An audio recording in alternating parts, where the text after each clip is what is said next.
Reality শোয়ের হাত ধরে উত্থান আজকের ভারতবর্ষ তথা আজকের বাংলার বহু প্রথিতযশা শিল্পী অর্পিতা চক্রবর্তী। বাংলা সঙ্গীত জগতে শুধু নয়, আজ সারা দেশে তার নাম ছড়িয়ে পড়েছে ফোক গানের জন্য। এবং বাংলার মাটির গান, বাংলার মানুষের গান, যার গলায় শুনতে অভ্যস্ত, মুখোমুখি আমরা এই মুহূর্তে অর্পিতার।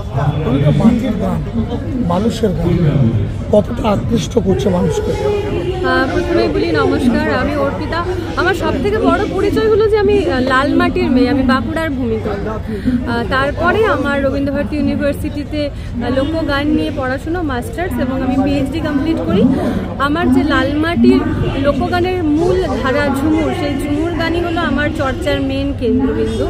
এবং পরবর্তীতে আমি সারেগামাপা জি বাংলাতে পার্টিসিপেট করি, যেখানে নন্দলাল দেবদুলাল গানটা ভীষণভাবে জনপ্রিয় হয়েছিল। আমি লোকগানের পাশাপাশি আরও অনেক গান গেয়েছিলাম। সেখানে আমি আমার বাবার লেখা সুর করা বেশ কিছু গান গেয়েছি। লাল পাহাড়ির দেশে যায়, যে গানটির সুরকার এবং পায়োনিয়ার আর্টিস্ট ঝুমুরিয়া সুভাষ চক্রবর্তী, সেই গানটি দিয়ে মানুষ আমাকে প্রথম জি বাংলার মঞ্চে জানে, দেখে। এবং এইটা নতুন করে কিছু বলার নেই, এইটা হচ্ছে আমাদের রুটস, এটা হচ্ছে আমাদের মূল। সুতরাং আমরা যতই হ্যালো হাই করি না কেন, আমরা কোথাও হুচুট খেলে ও মা গো, ও বাবা গো, এটাই বলি, এটাই আমাদের মুখ দিয়ে বেরিয়ে আসে। তো এটা আমাদের রুটস, সেরকমই লোকগান হচ্ছে আমাদের রুট। এটার থেকে এটা আমাদের যতটা আকৃষ্ট করে, যতটা প্রভাবিত করে, আমার মনে হয় না অন্য কোনো গান সেরকমভাবে করে। আর আজকে দাঁড়িয়ে আমি শুধুমাত্র লোকগানের চর্চা করেই, সেই প্ল্যাটফর্ম থেকেই পুষ্পা 2 যে বাংলা ভার্সন রিলিজ করেছে, আমরা জানি টি সিরিজ বাংলা থেকে, সেখানে ফিলিংস বলে যে গানটি, সেটি প্রাণিত হয়ে। কিন্তু আমার কাছে সবসময় সব দিনই আমার অনুপ্রেরণা হচ্ছে আমার বাবা, যাকে আমি দেখেছি নিজে গান লিখতে, সুর করতে। আর এইটা হচ্ছে একটা মানে নট অনলি গায়ক, এটা হচ্ছে একজন শিল্পী কিন্তু হয়ে আসা যায় না। গায়ক গায়িকা আমরা হয়তো গান গেয়ে রেয়াজ করে শিখে শাস্ত্রীয় সঙ্গীতের তালিম নিয়ে হতে পারবো, কিন্তু শিল্পী তো হয়ে আসতে হয়, এটা ঈশ্বরের দান।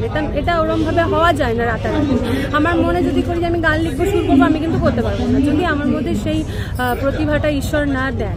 তো একইভাবে আমার অনুপ্রেরণা সবসময় আমার বাবা, এবং বাবাকে দেখেছি ছোটোর থেকে অনেক অনেক গান লিখতে, সুর করতে, কবিতায় গানের সুর বসিয়ে গান বানাতে, এবং খুব বিখ্যাত গান, যার মধ্যে লাল পাহাড়ি হচ্ছে একটা কবিতা ছিল, যেটা পরবর্তীতে গান হয়। এরকম প্রচুর গান রয়েছে।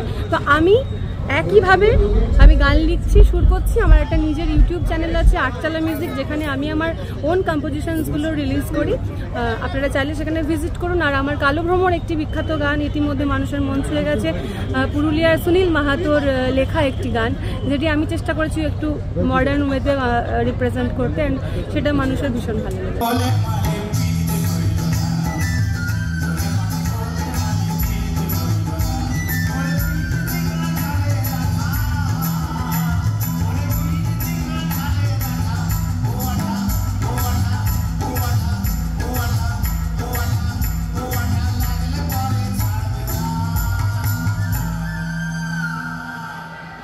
অর্থাৎ অর্পিতার লক্ষ্য এখন একটাই, যে তার বাবা তার জীবনের অন্যতম প্রধান ইন্সপিরেশন। বাবাকে সামনে রেখেই অর্পিতার লক্ষ্য এমন একটা গানের দৃষ্টান্ত স্থাপন করা, যা আগামী দিনে থেকে যাবে। দুর্গাপুর থেকে সৌমেন বন্দ্যোপাধ্যায়, ইটিভি ভারত।